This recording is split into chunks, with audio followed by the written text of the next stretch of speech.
जब शोधकर्ताओं ने हजारों रिकॉर्डिंग को एक एआई मॉडल में डाला, तो एक छिपा हुआ पैटर्न सामने आया जो लगभग एक भाषा जैसा था। कौवे हमेशा से अपनी बुद्धिमत्ता के लिए जाने जाते रहे हैं। वर्षों तक कौवों की आवाजों को शोर हमारे शहरों और पार्कों में पृष्ठभूमि की ध्वनि मानकर नजरअंदाज किया जाता रहा। फिर वैज्ञानिकों ने कृत्रिम बुद्धिमत्ता का उपयोग करके ध्यान से सुना और सब कुछ बदल गया।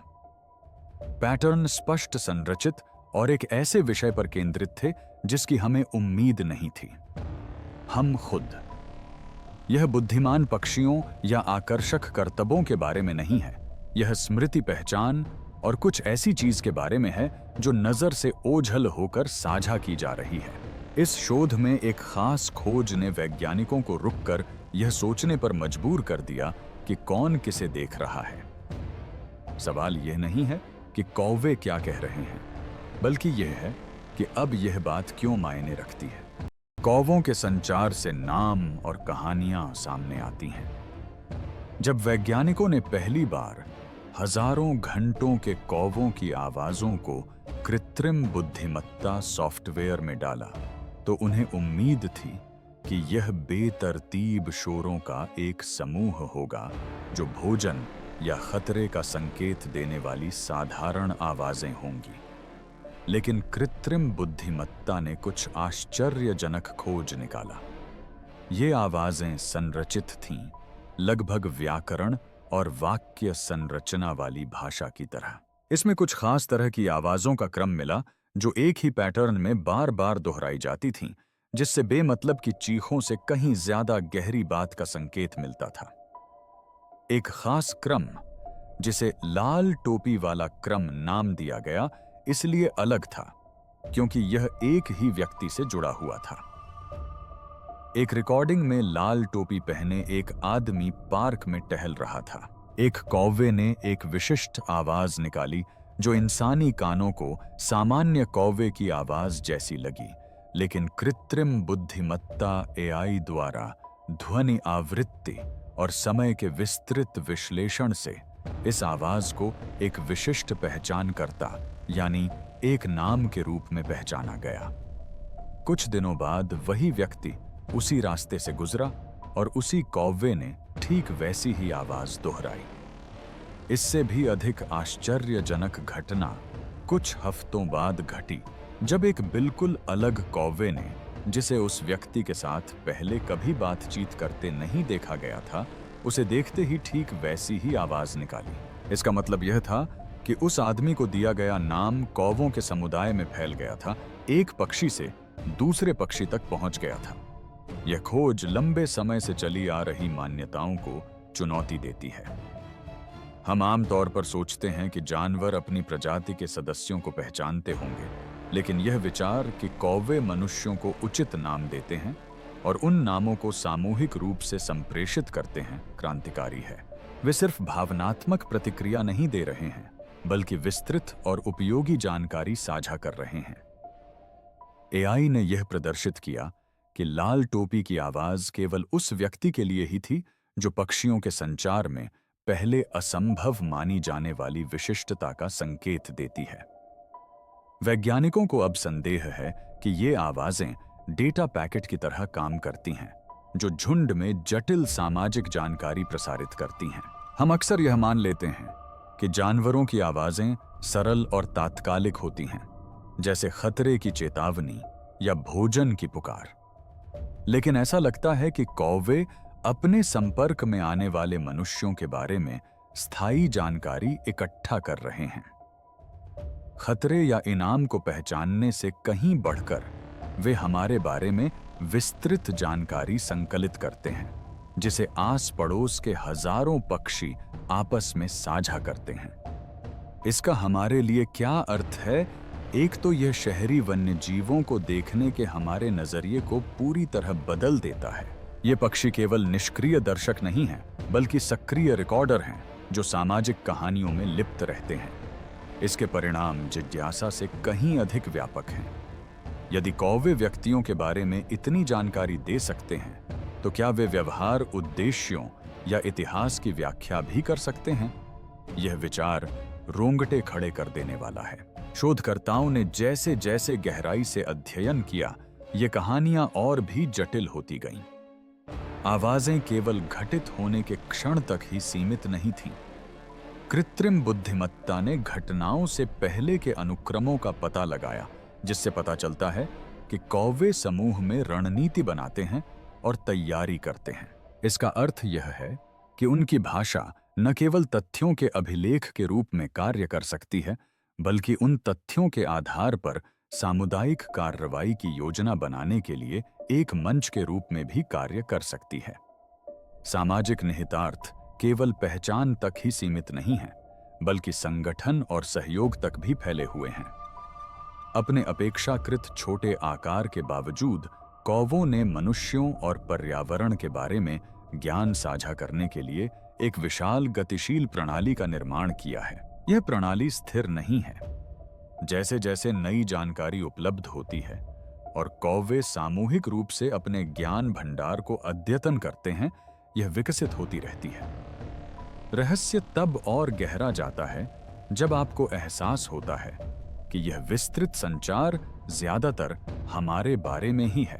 उनकी कहानियों का केंद्र बिंदु मनुष्य है।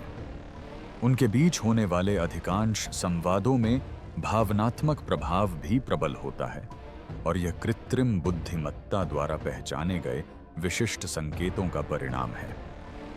कुछ फोन कॉल तटस्थ हैं, लेकिन अधिकांश नकारात्मक चेतावनियां हैं।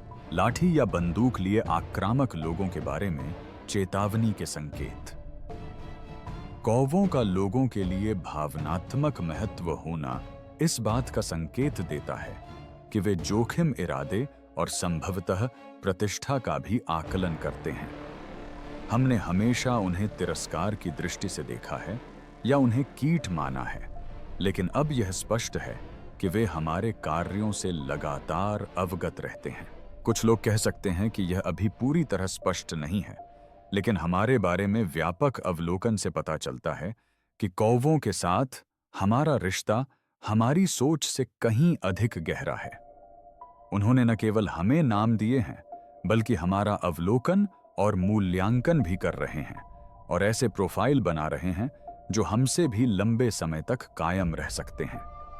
अब सवाल यह नहीं उठता कि कौवे हमें समझ सकते हैं या नहीं, बल्कि यह उठता है कि वे उस समझ का उपयोग किस लिए करेंगे। कौवों की मनुष्यों को सही ढंग से पहचानने और उनके बारे में सूक्ष्म जानकारियां साझा करने की क्षमता व्यापक संदर्भ में उनकी बुद्धिमत्ता को दर्शाने का आधार बनती है। इससे यह प्रश्न उठता है कि इस प्रकार के संचार के पीछे कौन से संज्ञानात्मक तंत्र हैं, वे कौन से तंत्रिका मार्ग और मानसिक क्षमताएं हैं जो इन उल्लेखनीय व्यवहारों के लिए जिम्मेदार हैं। उनके जटिल संचार से आगे बढ़ते हुए हमें यह पता लगाना होगा कि कौवे का मस्तिष्क इस स्तर की सामाजिक बुद्धिमत्ता को कैसे संभव बनाता है। कौवे सामाजिक रूप से योजना बनाते हैं और रणनीति तैयार करते हैं। कौवे की भाषा केवल संकेतों और भावनात्मक इशारों तक ही सीमित नहीं है। यह ऐसी योजना और दूरदर्शिता को दर्शाती है जिसे पक्षियों को कभी पूरी तरह से श्रेय नहीं दिया गया। कृत्रिम बुद्धिमत्ता एआई ने घटनाओं से पहले होने वाले ध्वनि पैटर्न का पता लगाया।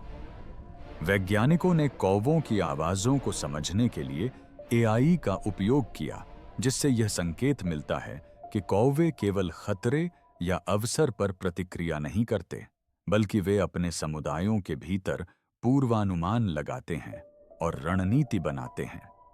ऐसा प्रतीत होता है कि ये पूर्व घटना वार्तालाप भविष्य की मुठभेड़ों के लिए योजनाएं, चेतावनियां और तैयारियां प्रस्तुत करते हैं। कल्पना कीजिए कि कौवों के समूह चुपचाप पेड़ों पर इकट्ठा होते हैं और आने वाले मनुष्यों या शिकारियों के बारे में संकेत देने के लिए जटिल स्वरों का आदान प्रदान करते हैं।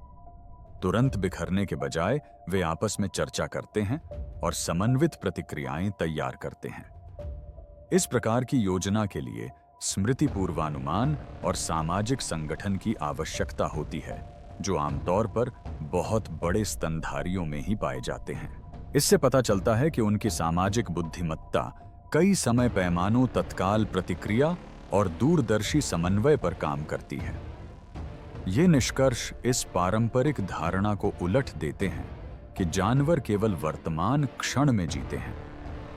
इसके विपरीत कौवे न केवल अपने भौतिक वातावरण का, बल्कि अपने आसपास के लोगों, विशेष रूप से मनुष्यों के व्यवहार और तौर तरीकों का भी मानसिक मानचित्र बनाते प्रतीत होते हैं। वे हमारी आदतों पर नजर रखते हैं और अपडेट साझा करते हैं, जिससे पूरा झुंड समझ पाता है कि कौन खतरा पैदा करता है और कौन सुरक्षा प्रदान करता है।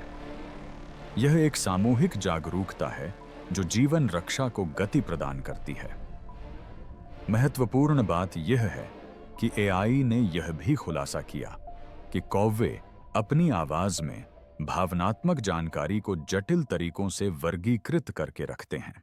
उदाहरण के लिए, अलग अलग आवाजें एक छड़ी पकड़े हुए इंसान और भोजन लिए हुए इंसान के अंतर अंतर बताती हैं, जो सूक्ष्म सामाजिक समझ को दर्शाती हैं। यह सटीक भेद करने की क्षमता दिखाती है कि कौवे इरादों को समझते हैं और कार्यों को संभावित परिणामों से जोड़ते हैं। ये समझ उन्हें एक साझा सामाजिक परिवेश में अपनी रणनीतियों और कार्यों को समन्वित करने में मदद करती हैं। उनकी योजना में सामाजिक नियम और न्याय व्यवस्था भी शामिल है। शोधकर्ताओं ने कौवों की अदालतों को देखा है, जहां झुंड के नियमों को तोड़ने वाले पक्षियों की आलोचना की जाती है या उन्हें बहिष्कृत कर दिया जाता है। यह सुनियोजित प्रवर्तन दर्शाता है कि कौवे सामूहिक निर्णय लेने के माध्यम से सामाजिक व्यवस्था बनाए रखते हैं, जो समन्वित योजना और समूह एकता से, निकटता से जुड़ा व्यवहार है। इस प्रकार के शासन के लिए ऐसे संचार तंत्रों की आवश्यकता होती है जो तथ्यात्मक और मूल्यांकनात्मक दोनों प्रकार की सामग्री का समर्थन करते हों।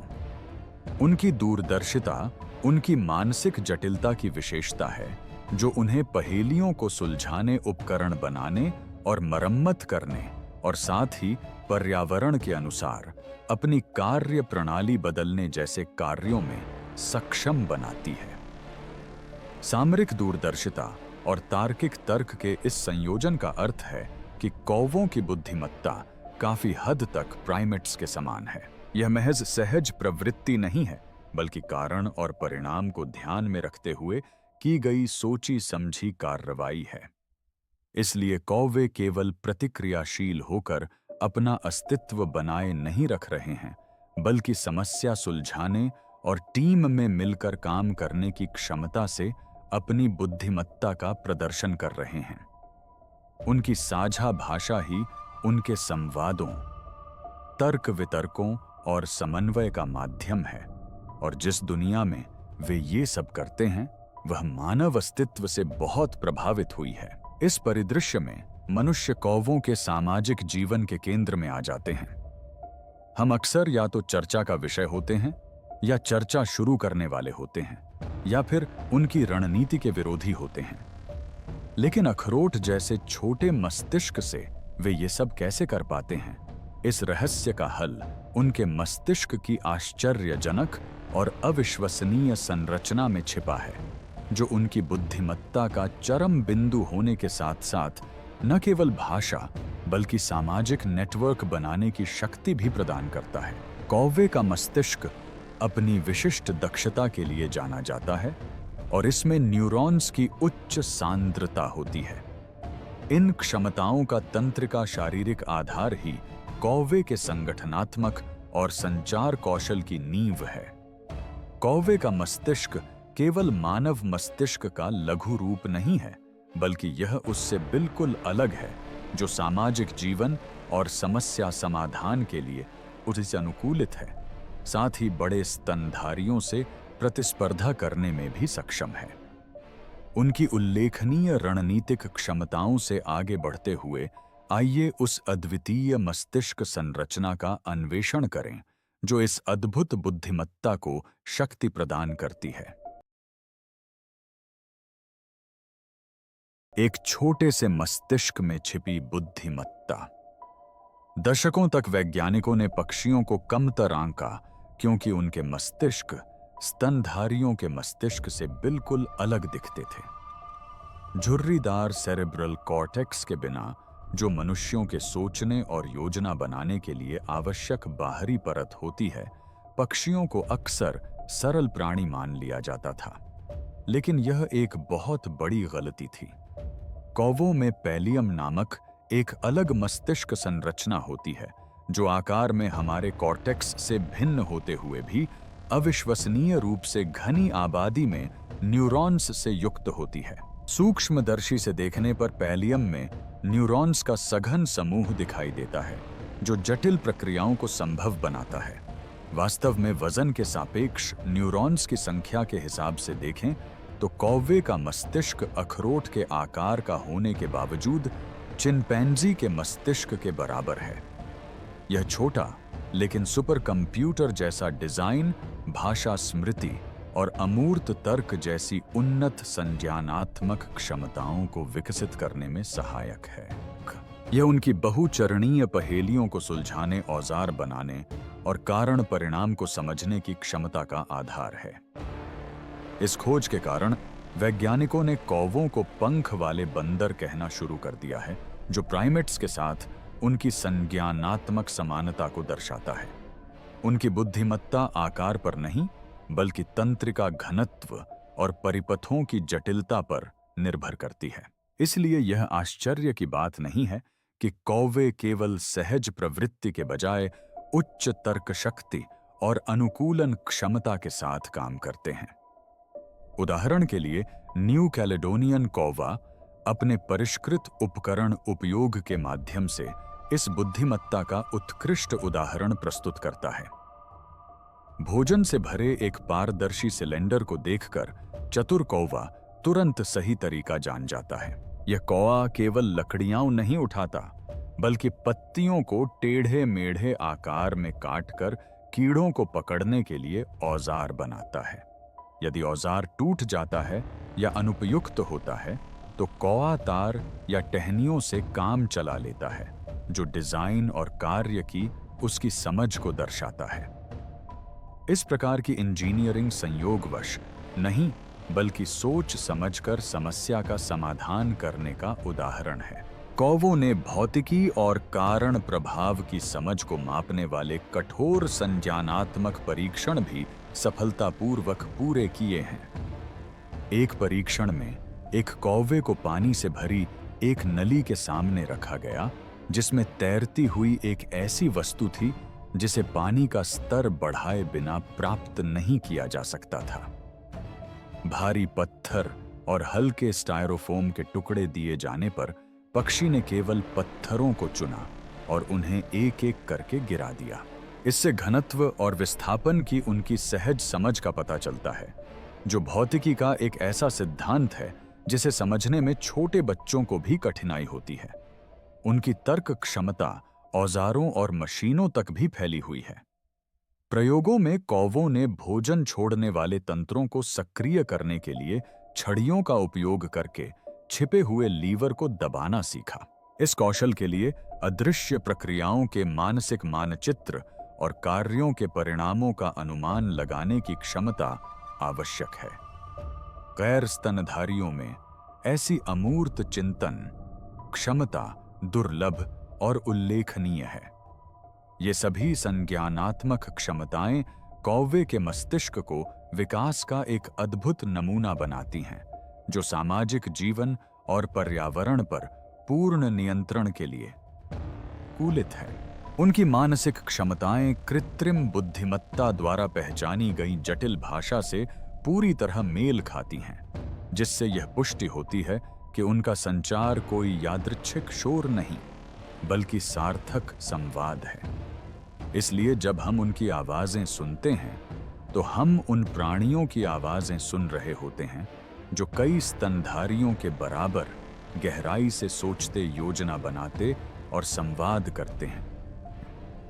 उनके मस्तिष्क में पंखों के पीछे छिपी बुद्धिमत्ता की एक दुनिया समाई हुई है, जो पक्षियों के व्यवहार की किसी भी सरल धारणा को चुनौती देती है। उनकी तंत्रिका शक्ति और सामाजिक रणनीति को जोड़कर देखने से पता चलता है कि उनकी भाषा और संज्ञानात्मक क्षमता कितनी गहराई से जुड़ी हुई हैं, जिससे यह समझने की नींव पड़ती है कि हमारा जीवन उनके जीवन से कितना गहराई से जुड़ गया है।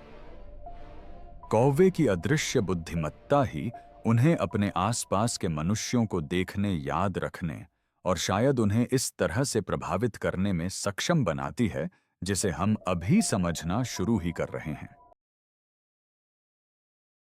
औजारों का उपयोग तार्किक सोच को दर्शाता है। कौवों की बुद्धिमत्ता के सबसे उल्लेखनीय संकेतों में से एक है औजारों का उनका परिष्कृत उपयोग, जो पशु जगत में एक दुर्लभ विशेषता है।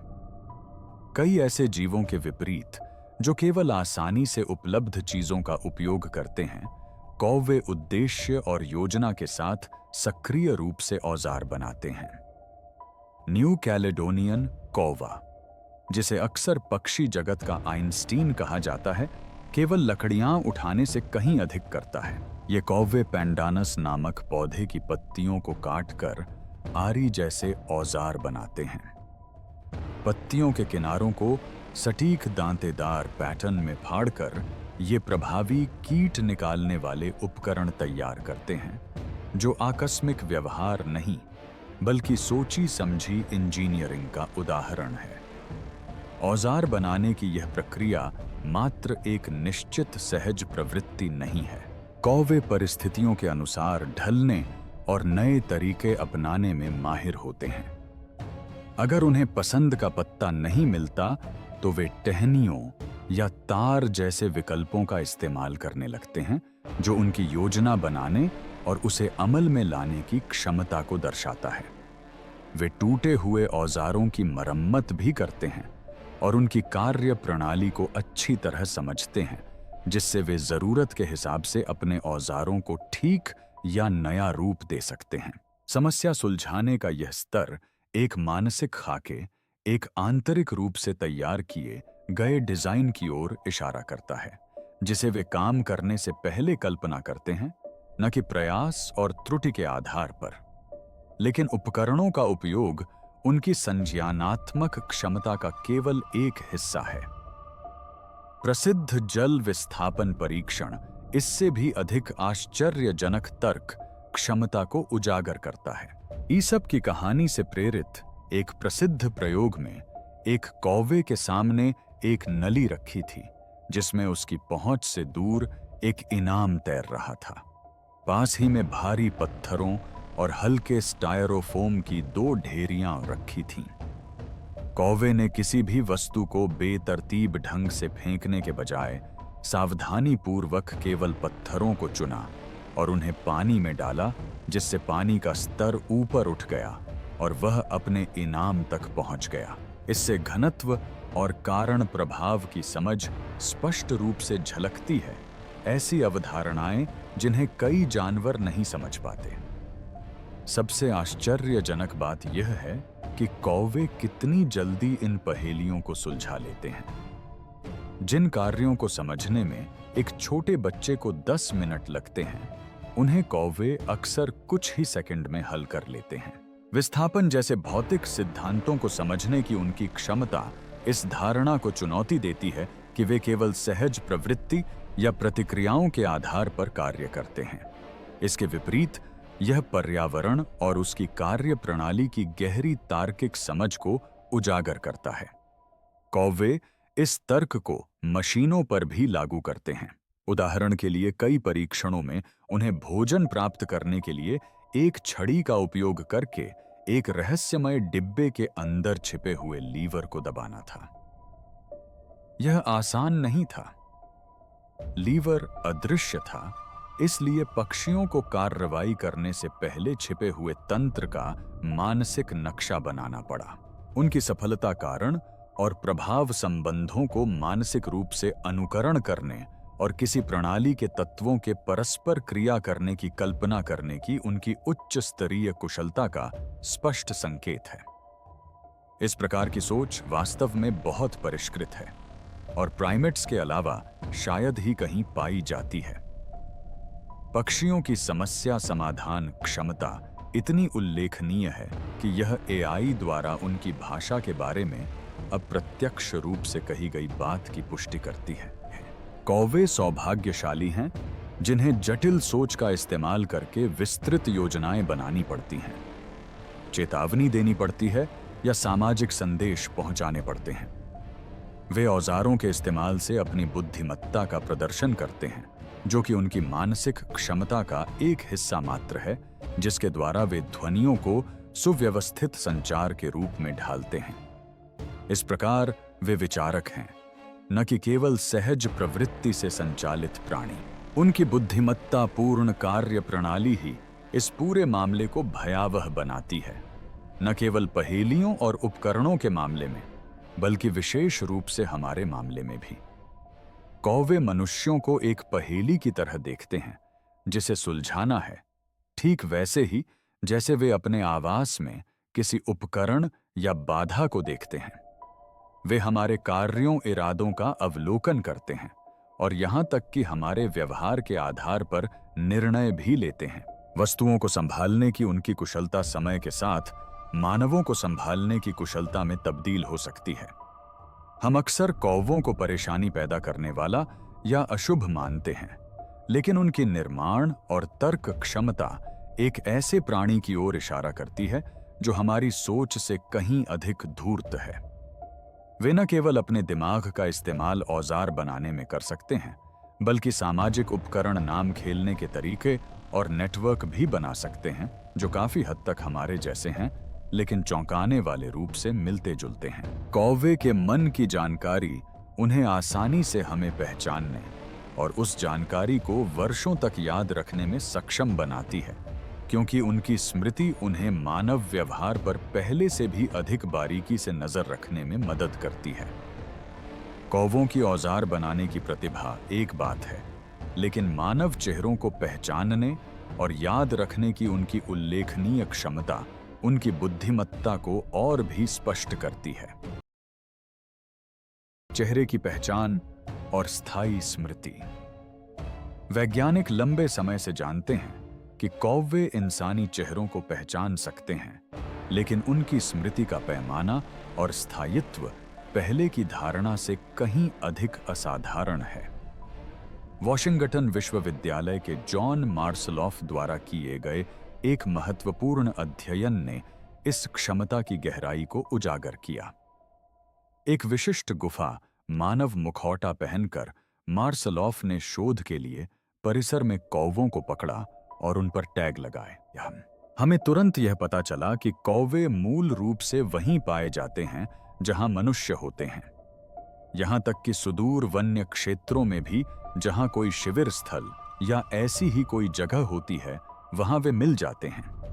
हालांकि पक्षियों को कोई नुकसान नहीं पहुंचा, लेकिन जब भी वह दिखाई देता, वे तुरंत आक्रामक हो जाते, चीखने लगते और उस पर झपट्टा मारने लगते।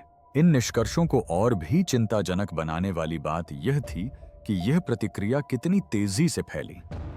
कुछ ही दिनों में वे कौवे भी, जिन्हें कभी पकड़ा नहीं गया था और जिन्होंने घटना को देखा भी नहीं था, गुफा मानव के मुखौटे पर हमला करने लगे। यह चेतावनी कौवों के समुदाय में तेजी से फैल गई। इससे भी अधिक आश्चर्यजनक बात यह है कि 5 साल बाद, मूल पक्षियों की मृत्यु के काफी समय बाद भी नई पीढ़ियां उसी मुखौटे को पहचानती और उस पर निशाना साधती रहीं। इससे यह सिद्ध होता है कि कौवे मानव चेहरों का विस्तृत विवरण आपस में साझा करते हैं और उस जानकारी को समय के साथ संरक्षित रखते हैं, जिससे दीर्घकालिक सामाजिक स्मृति का निर्माण होता है। इसका अर्थ यह है कि कौवों के बीच किसी मनुष्य की प्रतिष्ठा एक स्थान से कहीं अधिक दूर तक फैल सकती है। यदि आप किसी एक क्षेत्र में किसी कौवे को परेशान या धमकाते हैं, तो आसपास के झुंड पहले से ही जान सकते हैं कि आप कौन हैं। कपड़े या केश विन्यास बदलने से कोई फायदा नहीं होगा। कौवे चेहरे की बनावट, चलने के तरीके, हाव भाव और सूक्ष्म संकेतों को पहचानते हैं। उनकी पहचान सटीक, निरंतर और व्यापक रूप से साझा होती है, जो भावना से कहीं अधिक डेटा की तरह होती है। कौवे भी सूक्ष्म निर्णय लेते हैं। कृत्रिम बुद्धिमत्ता के विश्लेषण से पता चलता है कि वे संदर्भ के आधार पर मनुष्यों के प्रति अलग-अलग प्रतिक्रिया देते हैं। भोजन पकड़े हुए व्यक्ति के प्रति उनकी प्रतिक्रिया छड़ी या बंदूक पकड़े हुए व्यक्ति से भिन्न होती है। कौवे न केवल वस्तुओं को समझते हैं, बल्कि उनके इरादों को भी पहचानते हैं और उसी के अनुसार अपनी आवाज और व्यवहार को समायोजित करते हैं। यह मानव शरीर भाषा को पढ़ने और वास्तविक समय में जोखिम का आकलन करने की उनकी परिष्कृत क्षमता को दर्शाता है। इन निर्णयों के गंभीर परिणाम होते हैं। जो मनुष्य नियमित रूप से कौवों को दाना खिलाते हैं, उन्हें अक्सर बदले में उपहार मिलते हैं, जैसे कांच के छोटे टुकड़े, मोती या सिक्के। यह आदान प्रदान विभिन्न प्रजातियों के बीच आपसी संबंध को दर्शाता है, जहां विश्वास और निरंतरता को पुरस्कृत किया जाता है। मित्रवत मनुष्यों के प्रति कौवों की आवाज की पिच और टोन में भी बदलाव आता है, जो इन अंतःक्रियाओं में भावनात्मक सूक्ष्मता को दर्शाता है। लेकिन कौवे भी बदले की भावना रखते हैं।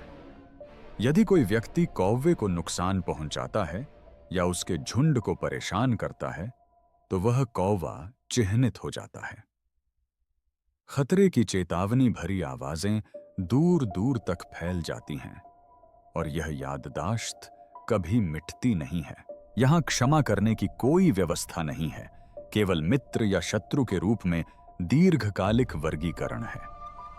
वास्तव में मनुष्य एक विकेंद्रीकृत पंखों वाले निगरानी नेटवर्क की निगरानी में रहते हैं। कौवे व्यवहार का अवलोकन करते हैं, उसे याद रखते हैं और बड़े क्षेत्रों में कुशलतापूर्वक साझा करते हैं। चेहरे पहचानने की उनकी क्षमता महज एक चालाकी भरी तरकीब नहीं है। यह स्मृति, विवेक और संचार पर आधारित एक जटिल सामाजिक व्यवस्था की रीढ़ है।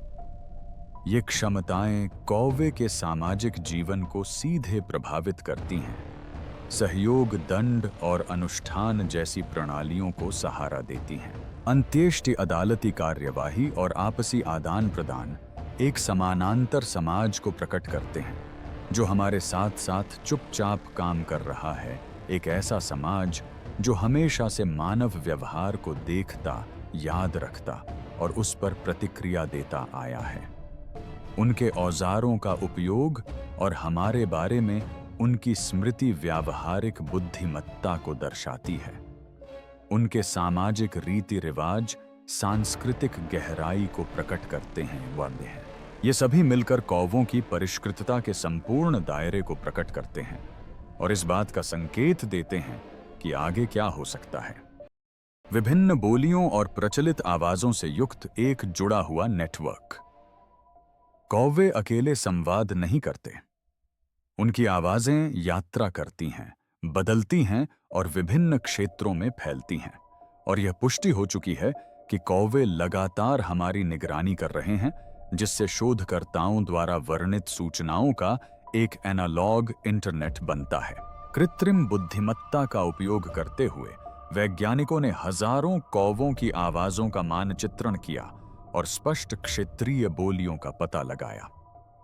न्यूयॉर्क में एक कौवे की आवाज लंदन के कौवे से अलग होती है, ठीक वैसे ही जैसे मानव भाषाएं स्थान के अनुसार भिन्न होती हैं। फिर भी कुछ आवाजें, विशेष रूप से विशिष्ट खतरों से जुड़ी आपातकालीन चेतावनी, स्थानीय सीमाओं से बहुत दूर तक पहुंचती हैं। ये आवाजें वायरल मीम्स की तरह फैलती हैं। शिकागो के एक उपनगर में उत्पन्न चेतावनी कुछ महीनों बाद सेंट लुइस में सुनाई दे सकती है, जहां उन कौवों द्वारा इसका उपयोग किया जाता है जिनका मूल झुंड से कभी सामना नहीं हुआ था। इससे पता चलता है कि चेतावनी और सामाजिक संकेत सैकड़ों मील की दूरी तय करते हुए एक समूह से दूसरे समूह तक पहुंच जाते हैं। किसी बुनियादी ढांचे की आवश्यकता नहीं, केवल अवलोकन, अनुकरण और सामाजिक अधिगम ही पर्याप्त है। यह एक प्राकृतिक वायरलेस नेटवर्क है जो सबके सामने काम करता है। यह प्रणाली कौवों को वास्तविक समय में अपने सामूहिक ज्ञान को अद्यतन करने की अनुमति देती है। जब किसी क्षेत्र में ड्रोन या किसी अपरिचित जाल जैसी कोई नई चुनौती उत्पन्न होती है, तो उसकी सूचना खतरे से भी तेजी से फैलती है। आसपास के कौवे बिना स्वयं उस चुनौती का सामना किए ही उससे निपटने का तरीका सीख लेते हैं। हर पीढ़ी को नए सिरे से सीखने के बजाय कौवे पूरे क्षेत्रों में फैले साझा अनुभवों के बढ़ते भंडार को विरासत में पाते हैं। सांस्कृतिक संचार का यह स्तर मनुष्यों के अलावा अन्य पक्षियों में दुर्लभ है। हम अक्सर यह मान लेते हैं कि शिक्षण, लेखन और औपचारिक भाषा केवल हमारी ही विशेषताएं हैं। फिर भी कौवे एक कुशल मौखिक परंपरा को बनाए रखते हैं, जो समय और दूरी के साथ जीवन रक्षा के लिए महत्वपूर्ण जानकारी को संरक्षित और वितरित करती है। उनका ध्वनि नेटवर्क कौवों को एक विशाल सूचना तंत्र में समाहित गहन सामाजिक प्राणी के रूप में प्रकट करता है। अलग अलग झुंड पृथक समूह नहीं हैं, बल्कि महाद्वीप व्यापी नेटवर्क में सक्रिय केंद्र हैं। चेतावनियां, संकेत और सीखे हुए व्यवहार निरंतर प्रसारित होते रहते हैं, जिससे सामूहिक स्मृति और साझा संस्कृति का निर्माण होता है। यह जानवरों की बुद्धिमत्ता के बारे में हमारी सोच को चुनौती देता है। साधारण स्थान आधारित आवाजों के बजाय कौवे ज्ञान का एक जीवंत डेटाबेस बनाए रखते हैं, जो बड़े पैमाने पर उनके व्यवहार को आकार देता है। उनका संचार व्यक्तिगत सोच और सामूहिक बुद्धिमत्ता के बीच की रेखा को धुंधला कर देता है। फिर यह क्रम टूट जाता है। एआई अध्ययन के अंत में शोधकर्ताओं ने देखा कि कौवों की आवाज अचानक अपनी संरचना खो बैठी। व्याकरण अव्यवस्थित शोर में विलीन हो गया और एआई अब अर्थ को समझने में असमर्थ हो गया। यह अचानक बदलाव किसी अनसुलझे रहस्य की ओर इशारा करता है। संभावना यह है कि कौवों ने जानबूझकर अपनी आवाज के पैटर्न को बदल दिया ताकि उन्हें समझा न जा सके, मानो वे अपनी बातचीत को गुप्त रूप से रिकॉर्ड कर रहे हों। जब उन्हें एहसास हुआ कि उन्हें सुना जा रहा है और वह अचानक चुप्पी शायद सबसे बड़ा रहस्य उजागर करने वाला संकेत हो सकती है। कौवों की बोलियां एक वायरल नेटवर्क बनाती हैं। महीनों तक कृत्रिम बुद्धिमत्ता ने चुपचाप टेराबाइट्स कौवों की आवाजों का विश्लेषण किया। प्रयोगशाला में शोधकर्ताओं ने पक्षियों को कुछ रोचक चीजों जैसे भोजन या अन्य कौवों की आवाज के संपर्क में लाया। कृत्रिम बुद्धिमत्ता एआई ने धीरे धीरे एक संरचित प्रणाली को समझने का प्रयास किया और दोहराए जाने वाले वाक्य, विन्यास, चेतावनी पैटर्न, सामाजिक पदानुक्रम और यहां तक कि गपशप के संकेत भी पहचान लिए। यह पशु संचार को समझने में एक बड़ी सफलता प्रतीत हुई। फिर बिना किसी चेतावनी के प्रणाली ध्वस्त हो गई। परिचित उच्चारण संरचनाएं गायब हो गईं। उनकी जगह अव्यवस्थित अस्पष्ट शोर ने ले ली। एआई अब अर्थ का अनुवाद नहीं कर सकता था, केवल ध्वनि रिकॉर्ड कर सकता था। यह कोई सामान्य बोली परिवर्तन नहीं था।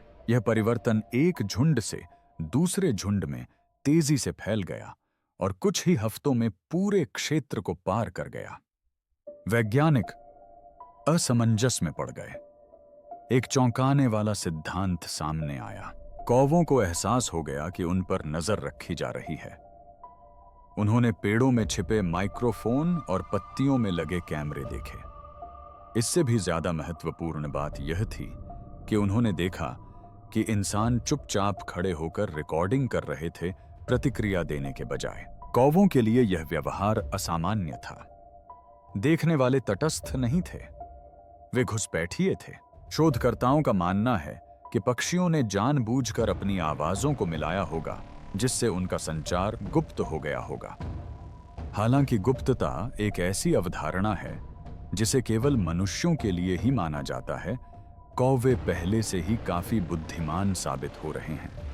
वे जटिल समस्याओं को हल करते हैं, लंबे समय तक अलग-अलग इंसानी चेहरों को पहचान सकते हैं, अंतिम संस्कार में शामिल होते हैं और अपने से छोटे साथियों के साथ अनुभव साझा करते हैं। जानकारी को सुरक्षित रखने के लिए अपने संचार के तरीके में बदलाव करना जीवित रहने का एक और तरीका हो सकता है।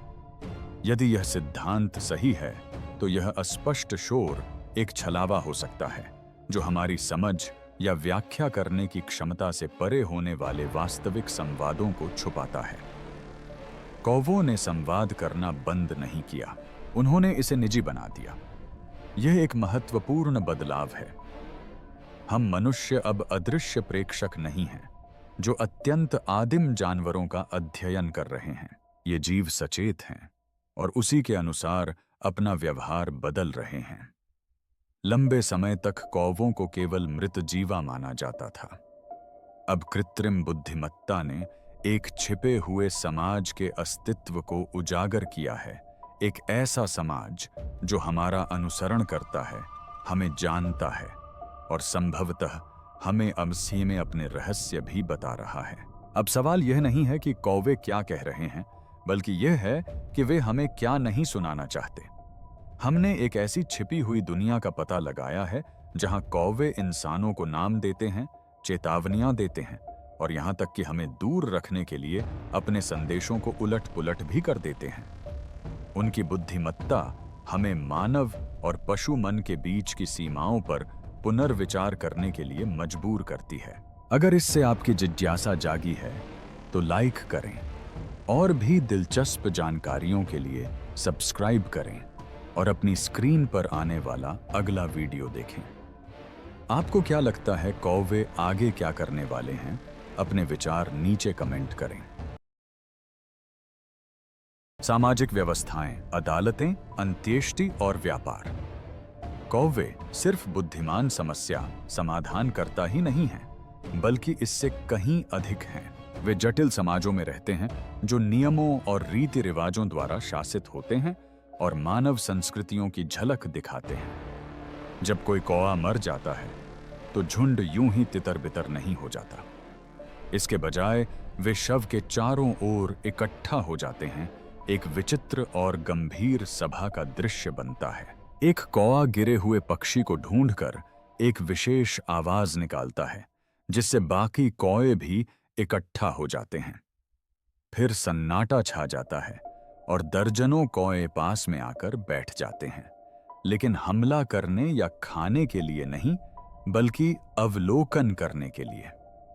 वैज्ञानिक पहले इसे शोक का संकेत मानते थे, लेकिन हाल ही में किए गए एआई विश्लेषण से पता चलता है कि इसके पीछे कुछ और ही व्यावहारिक कारण है। कौवे किसी अपराध स्थल की जांच जैसी गतिविधि कर रहे हैं।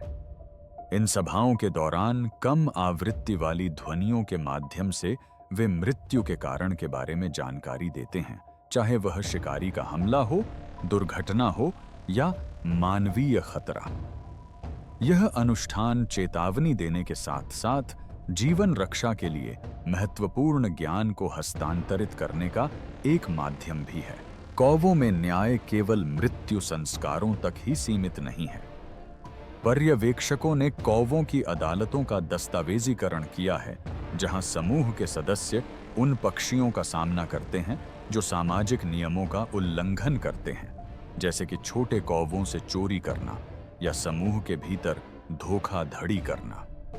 इन अपराधियों को सामूहिक निंदा का सामना करना पड़ता है। झुंड उन्हें घेर लेता है, चिल्लाता है, चोंच मारता है और कभी-कभी तो उन्हें समुदाय से बाहर भी निकाल देता है।